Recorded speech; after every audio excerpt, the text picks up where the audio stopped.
नगे च सुरेन्द्रे च कौशिके पाद संस्पृशि निर्विशेष मनस्काय श्री वीरस्वामिने नमः। भगवती सूत्र में बताया गया है, से किम तम सज्जाए सज्जाए पंचविहे पन्नत्ते तंजहा वायणा परिपुच्छना परियट्टना अणुपेहा धम्म कहा से तम सज्जाई। तप के 12 प्रकार बताए गए हैं। उनमें 6 बाह्य तप और 6 आभ्यंतर तप। आभ्यंतर तप के 6 प्रकारों में 12 में से 10वां प्रकार और 6 में से चौथा प्रकार स्वाध्याय है।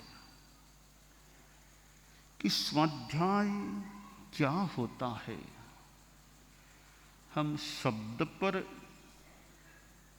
मीमांसा करें, ध्यान दें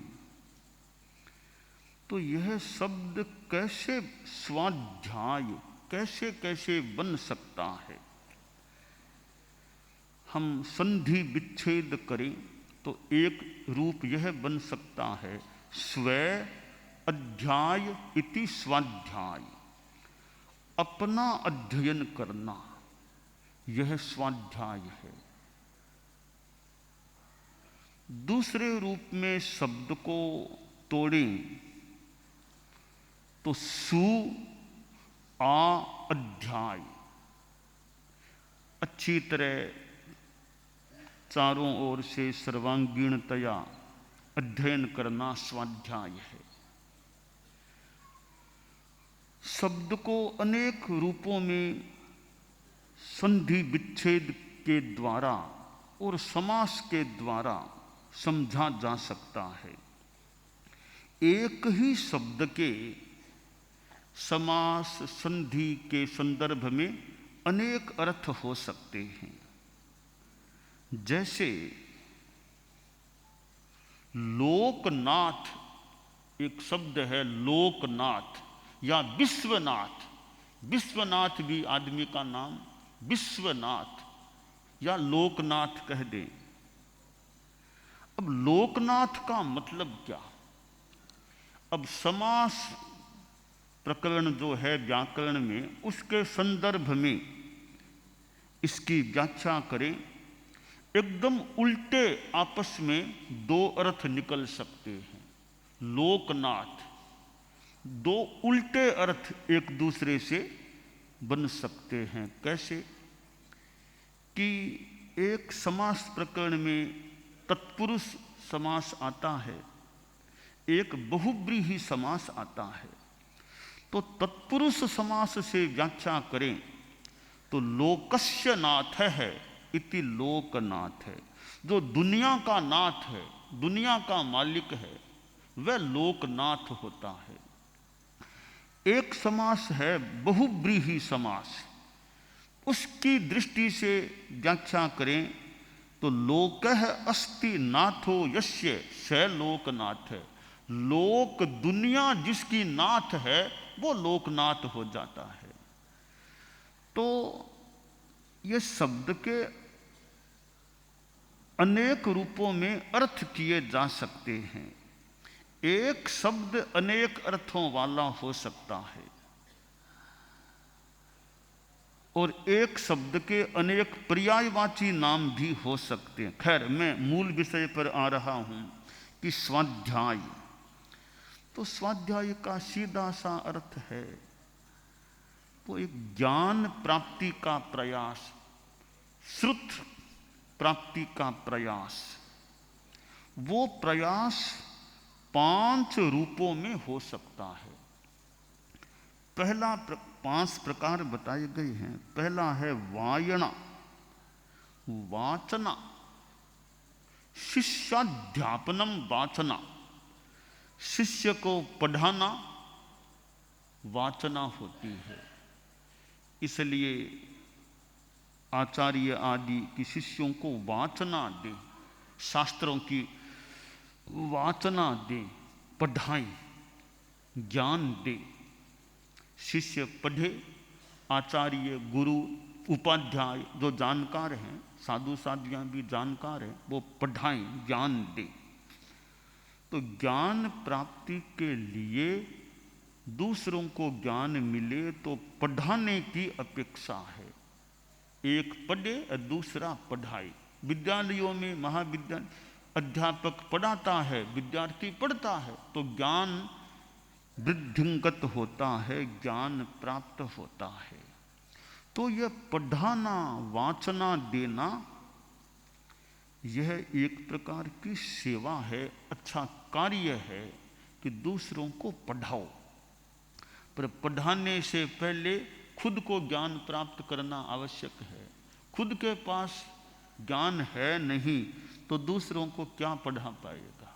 तो पढ़ाने से पहले खुद को ज्ञानी बनने का प्रयास करना चाहिए, अथवा स्वतः सा ही कुछ ज्ञान हो जाए, ज्ञान होना चाहिए। परम पूज्य आचार्य श्री तुलसी वे पढ़ाते भी थे। कितने साधु साधियों को, कितनों को उन्होंने पढ़ाया होगा, ज्ञान दान दिया। तो यह पढ़ाना है, इससे खुद का ज्ञान भी पुष्ट हो सकता है, मजबूत हो सकता है। तो खुद ज्ञान प्राप्त करे। गुरुदेव तुलसी ने कितना ज्ञान कंठस्थ किया था, हजारों हजारों गाथा प्रमाण ज्ञान उन्होंने संभवतः कंठस्थ किया था। कालुगणी का सान्निध्य था और कितना ज्ञान कंठस्थ किया, कितने ग्रंथ उन्होंने याद किए होंगे। और फिर वे दूसरों को भी पढ़ाते थे। आचार्य श्री महाप्रज्ञ जी खुद ने कितना अध्ययन किया होगा और कितनों को उन्होंने पढ़ाया है। संस्कृत के ग्रंथ क्या, प्राकृत के क्या, कितने न्याय दर्शन और कितने ग्रंथ उन्होंने पढ़ाए हैं।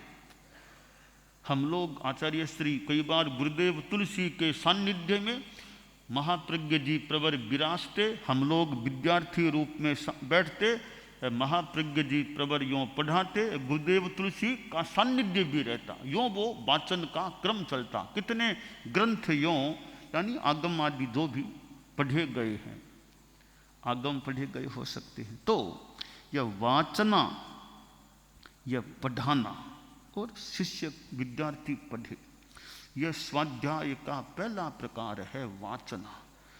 दूसरा है परिपुच्छना, प्रतिप्रच्छन, प्रश्न करना। ज्ञान प्राप्त करने के लिए अगर विद्यार्थी में प्रश्न करने की वृत्ति हो, पूछे, तो ज्ञान और क्लियर हो सकता है, स्पष्ट हो सकता है।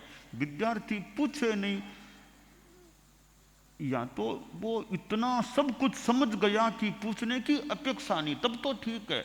वरना पूछने की आदत नहीं है, बस सुन लिया, पूरी बात समझ में आई नहीं, जिज्ञासा की नहीं, पूछा नहीं, तो ज्ञान अनक्लियर, अस्पष्ट रह सकता है।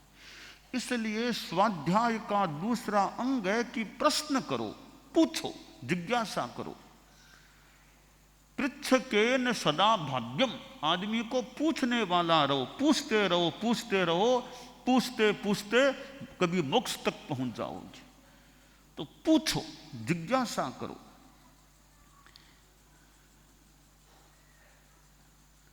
भगवद गीता में एक बात आती है, पूछने की बात भी वहां आई है। भगवद गीता में एक श्लोक आता है, वो भी ज्ञान के संदर्भ में है। तद विद्धि प्रणिपातेन परिप्रश्नेन सेवया उपदेक्षन्ति ते ज्ञानम ज्ञानिनस्तत्वदर्शिनः। गीता में वो आया है कि प्राप्त करना है ज्ञान, तो कैसे करो? कि प्रणिपात, पहले तो गुरु को प्रणाम करो, गुरु को नमस्कार करो। सबसे पहली बात है कि तुम्हें गुरु से ज्ञान लेना है तो प्रणिपात, प्रणाम करो गुरु को। दूसरी बात, प्रश्न करो गुरु से, पूछो। तीसरी बात कि गुरु की सेवा करो, तो तुम्हें ज्ञान प्राप्त हो जाएगा। तो यह पुराने ग्रंथों में अच्छी कई बातें मिलती है। तो यहाँ कहा गया भगवती सूत्र में कि परिपुच्छना, प्रति प्रश्न करो। एक बार प्रश्न किया, अध्यापक ने उत्तर दिया, फिर भी बात अस्पष्ट है, दोबारा प्रश्न करो, यह बात ऐसे कैसे। तो प्रश्न करने से ज्ञान स्पष्ट हो सकता है। तीसरा प्रकार बताया है परियट्टना, परिवर्तना। ज्ञान को हम हमारी भाषा में कहते हैं चितारना, चितारना करो, दोहराओ, चितारो, तो ज्ञान मजबूत रहेगा। कोई ज्ञान कंठस्थ है, अब उनको चितारना नहीं करेंगे, वापिस रिपीट नहीं करेंगे, तो वो भूली में पड़ सकता है। आज कितनी कितनी अपने पुरानी श्राविकाएं बाइयाँ और होती, वो कितनी ढालें, और उनको वो कई सीखी सतियों के पास अब वो सामायिक करती, तो चितारती करती, तो वो ज्ञान उनको जमा रह सकता था, कंठस्थ रह सकता था। तो चितारना करना, हमारे साधु चारित्रात्मा समुदाय में भी रात को चितारना करो, सुबह जल्दी उठ के चितारो चितारो, तो याद किया हुआ ज्ञान है वो मजबूत रहता है। चितारना छोड़ दो, फिर ज्ञान भूली में। जैन सिद्धांत दीपिका मानो सीखी है, चितारना छोड़ दिया, और फिर वो धीरे धीरे कमजोर हो सकती है, भूली पड़ सकती। अब जैन सिद्धांत दीपिका याद है, अब उसको चितारते रहो, सप्ताह में एक बार भी चितारो, करते करते करते वो ज्ञान एकदम मजबूत रह सकता। तो चितारना बहुत जरूरी होता है कंठस्थ ज्ञान को मजबूत रखने के लिए। और कई वर्षों तक चितारना अच्छा कर लिया, अब बाद में मान लो टाइम नहीं मिलता, तो कई बार वो बचपन में, जवानी में जो ज्ञान को चितारा हुआ है, वो 30-40 वर्षों बाद भी कई बार दिमाग में, अरे वो श्लोक उस ग्रंथ में है, वो यह श्लोक है। बिना किताब देखे 30-40 वर्षों बाद भी बीच में कभी चितारना नहीं किया, पहले खूब चितारना किया। 30-40 वर्षों पहले सीखा हुआ श्लोक है, वो भी अचानक दिमाग में तरोताजा हो सकता है।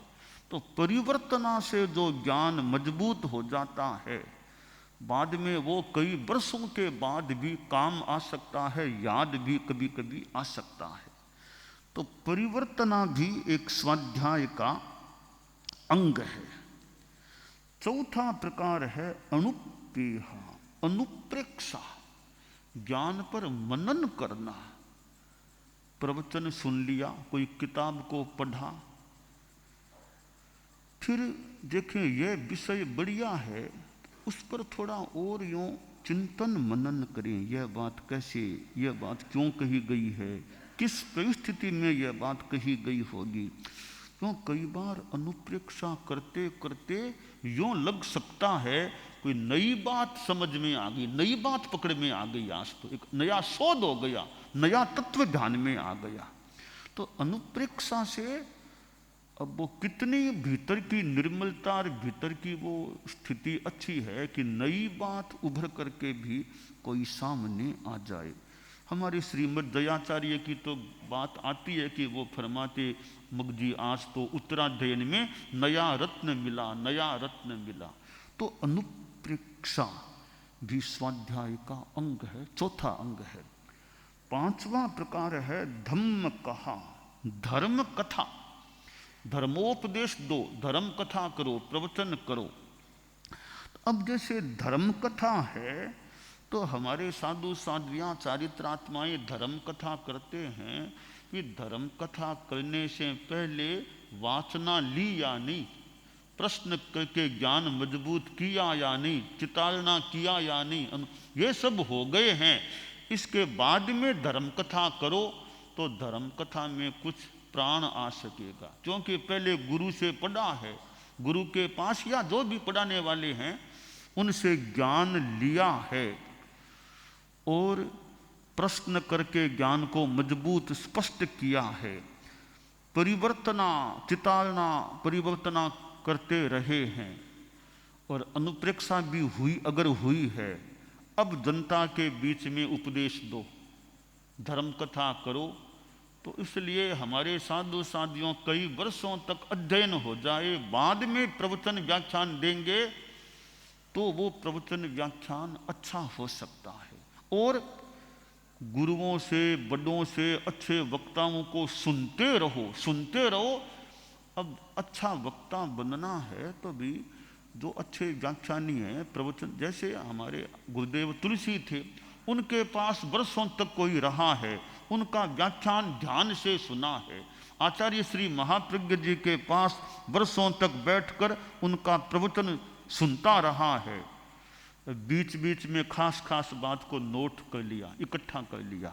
तब उनको सुना हुआ है तो अच्छे वक्ता को सुनने से भी एक प्रवचन का प्रशिक्षण प्राप्त हो सकता है।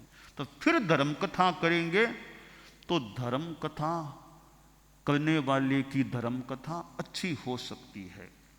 तो भगवती सूत्र में यहाँ ये स्वाध्याय के 5 प्रकार बताए गए हैं।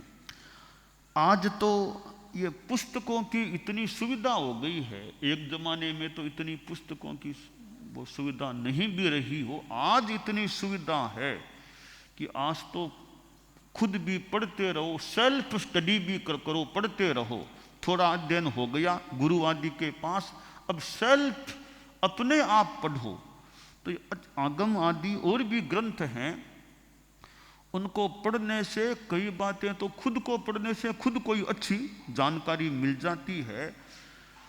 जहाँ कहीं बात अस्पष्ट हो वो कभी संतों आदि के पास उनसे पूछ ले, जो विषय के जानकार हैं, तो वो ज्ञान शंकाएं और काफ़ी स्पष्ट हो सकती हैं, उत्तर भी मिल सकता है। तो ये स्वाध्याय है, ये पुस्तकें होती है, ये पुस्तकें शिक्षक का भी रोल कुछ अंशों में अदा कर सकती है, मित्र का रोल भी अदा कर सकती है। और तो दिन भर कौन बातें करे बैठे बैठे, पुस्तकें पढ़ते रहो, यानी पुस्तकें हमें बातें बता रही है, पुस्तकों को अपना मित्र मान लो और पढ़ते रहो, ये मित्र हमको बातें बता रहा है। तो पुस्तक बहुत बढ़िया मित्र बन सकता है, पुस्तक शिक्षक की भूमिका भी कुछ अंशों में अदा कर सकती है। तो और तो मान लो हमेशा शिक्षक कोई पढ़ाने वाला न मिले, पुस्तकें पढ़ो, जहाँ जहाँ अस्पष्टता हो उन बातों को कभी किसी जानकार के पास बात करके पूछ लो, तो फिर उनके उत्तर ले लो। तो यूँ हमें स्वाध्याय का प्रयास करना चाहिए। अब थोड़ा समय निकालते रहें, आधा घंटा घंटा भी टाइम निकल जाए तो अच्छी किताब है, उनको पढ़ें और खूब मनन, अच्छा मन लगा करके पढ़ें, तो हमें पढ़ते पढ़ते कई जानकारियाँ मिल। अब हमारे ये आगम शास्त्र हैं, तो अब ये इतने मतलब संपादित है, कईयों का बहुतों का अनुवाद भी हो गया है, टिप्पण है। अब उनको पढ़ें, आधा घंटा घंटा लगाएं, तो पढ़ने से कई जानकारियाँ भी मिल सकती है। कई बार धर्म ग्रंथों को पढ़ने से अच्छी प्रेरणा, अच्छी शिक्षा है कि मुझे जीवन में अब ऐसा करना चाहिए, वो प्रेरणा भी हमें इन ग्रंथों के स्वाध्याय से प्राप्त हो सकती है। तो गृहस्थ, आप लोग जो गृहस्थ हैं, श्रावक श्राविकाएं और भी गृहस्थ हैं, दिनचर्या में से जितना संभव हो सके कुछ समय स्वाध्याय के लिए रिजर्व रखने का प्रयास हो। दिन में अब और काम भी मान लो हैं, पर जब लगे थोड़ा समय अब निकालने का है, अवकाश है, तो आधा घंटा घंटा कुछ समय निकालें तो पढ़ें। तो पढ़ते रहने से थोड़ी ताजगी भी आ जाती है, समय भी बहुत अच्छा बीतता है, बहुत शुभ योग में भी समय, अच्छी पुस्तक को पढ़ने से शुभ योगों में हमारा समय बीत सकता है। वो समय कितना सार्थक हो सकता है। अब कोई कहे भी कि टाइम नहीं मिलता, ठीक है, कार्य का इतना लोड हो सकता है कईयों पर कि टाइम नहीं मिलता, परंतु आप लोग तो गृहस्थ हैं। ऑफिस है, एक फैक्ट्री है, एक धंधा है, उद्योग है, और है, काम है, मान लो है, सब कुछ बहुत चीज़ें हैं। पर टाइम को ऐसा व्यवस्थित करें कि ऑफिस भी जाना है, फैक्ट्री आदि को भी देखना है, परिवार को भी संभालना है, समाज में भी जाना है, काम करना है। इन सब के साथ भी कि कुछ समय संभव है क्या जो मैं स्वाध्याय में, धर्म में, साधना में लगा सकूं। तो 24 घंटों को अच्छी तरह देखें। 24 घंटों में से कौन सा थोड़ा समय मैं स्वाध्याय आदि के लिए निकाल सकता हूँ। थोड़ा हम ध्यान देंगे तो प्रयास करने से कुछ समय निकल भी सकता है। बहुत ही ज़्यादा कोई काम हो तो अलग बात है, वरना वो कोई एडजस्टमेंट बैठ सकता हो समय का। तो हमें स्वाध्याय करने का, पढ़ने का, पढ़ना भी अच्छी सामग्री। ये सामान्य सी, अब आप लोग क्रिकेट को देख लिया, वो देख लिया, वो कौन जीता, ये तो ठीक है, एक तात्कालिक बात है। एक तात्कालिक कौन जीता, कौन हारा, क्या हुआ, ये थोड़ी सी मनोरंजन की तात्कालिक बात, वो पढ़ना अलग चीज़ है। अखबार आप हाथ में लोगे, क्रिकेट क्या और क्या, टीवी में क्रिकेट, एक तो वो देख लिया। एक थोड़ा एक धार्मिक अच्छी वो पढ़े, तो उसमें समय लगाएं, वो स्वाध्याय है। और ये सामान्य, वो ठीक है, वो सामान्य बात है। धार्मिक अच्छे गहरे आध्यात्मिक ये ग्रंथ हैं, शास्त्र हैं, किताब, उनको पढ़ने में समय लगाएं। वो ज़्यादा आत्मा की दृष्टि से अध्यात्म के संदर्भ में एक सार्थक कार्य हो सकता है। तो हमें अपने जीवन में पुस्तक को अपना मित्र बनाने का प्रयास करना। और तो मित्र रोज कौन 2 घंटा 4 घंटा हमें समय लगाएगा बातों में, बातें ज़्यादा जरूरत भी नहीं होती संभवतः, बिना मतलब। पुस्तकें ऐसी मित्र है, चाहो जब निकाल लो और पढ़ना शुरू कर दो, हमारे पास रह सकती है। तो पुस्तक हमारी मित्र भी बन सकती है, हमारा अच्छा दोस्त मित्र, सुहृद। और इधर पुस्तक शिक्षक की भूमिका भी, पुस्तक पढ़ने से ज्ञान मिलता है, तो पुस्तक एक शिक्षक की भूमिका भी अदा कर सकती है। इसलिए हमें जीवन में यथा अनुकूलता स्वाध्याय करने का प्रयास करना चाहिए।